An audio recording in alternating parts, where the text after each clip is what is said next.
Ili usipitwe na matukio mbalimbali na uwe wa kwanza kutazama video zetu, tafadhali bonyeza neno subscribe hapo chini ya video hii, kisha bonyeza alama ya kengele itakayotokea. Asante.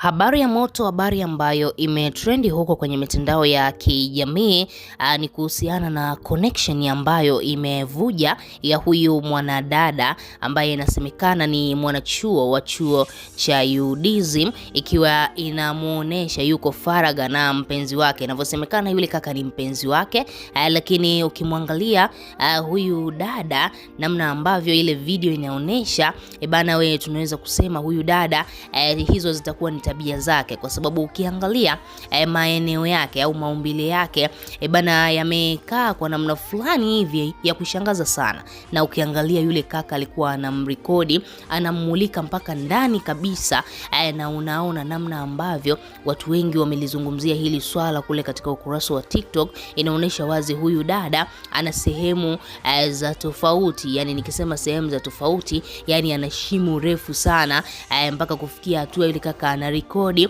mpaka unaona vitu vya ndani kabisa. Sasa huyu dada ametia aibu sana baada ya hii video kuvuja, na katika akaunti yake kule ya TikTok watu wengi wamemfuata kumvamia, wengine wakiwa wanamsema vibaya. Na ukiangalia ni binti mdogo sana, ana umri wa miaka 23 tu. Sasa miaka 23 jamani, kweli uende kufanya kitendo cha namna hii. Lakini pia ukiangalia kwa umri wake na maumbile yake yalivyo, ni vitu viwili tofauti.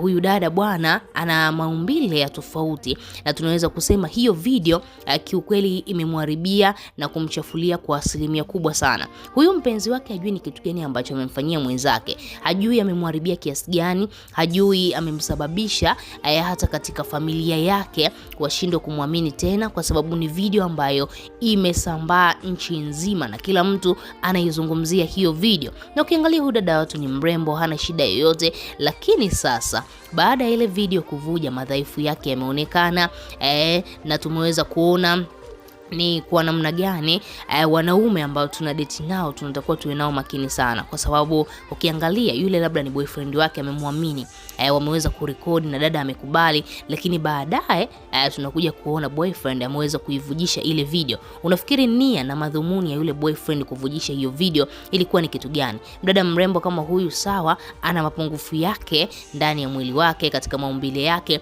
ni maumbile ya tofauti, ana sehemu zake hizo ambazo kweli anashindwa hata kuzielezea ni za namna gani. Nimeangalia ile video nimeshangaa kuona kumbe kuna mwanamke wa namna hii, kuna mwanamke kweli anaweza akawa na sehemu za namna hii, mambo kama hayo. Lakini yote ya yote ni maisha, tayari imeshatokea, hatujapumzika na swala la Dogo Paten. Limekuja swala la huyu mtoto wa UDSM, na yeye pia ameweza kutushughulisha na kutusababisha tujione sisi wanawake kiukweli tunajidhalilisha sana. Mwanaume hajaonekana sura, lakini ameweza kumrekodi huyu dada mpaka sura na akaposti hizo video zake kuonesha kwamba ni huyu ndiye ambaye nilikuwa na maanisha kusambaza video zake. Wewe kama shabiki unalipi la kuzungumza, lakini pia unalipi la kusema kuhusiana na hili swala la huyu dada wa UDSM ambaye ametrendi na video yake hiyo ambayo sio nzuri kwake yeye, familia pamoja na watu wanaomzunguka? Kiukweli ni aibu ya mwaka. Wewe kama shabiki tuachie maoni yako, lakini pia usahau kubonyeza neno subscribe.